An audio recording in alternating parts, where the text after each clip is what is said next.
Croatia's money changes to the euro. Croatia now uses the euro as money.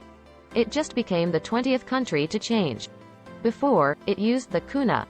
And now its borders are open too. It joined the Schengen area. The Schengen area makes it easy for people to travel between European countries. The government thinks this will help Croatia. It'll keep business and the economy safe.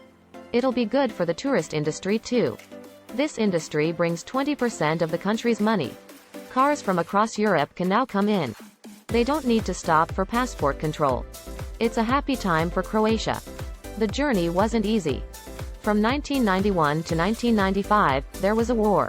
Croatia broke from communist Yugoslavia. 20,000 people died. But things have improved in recent years. In 2013, Croatia joined the European Union, the EU. And today it's in the Schengen zone.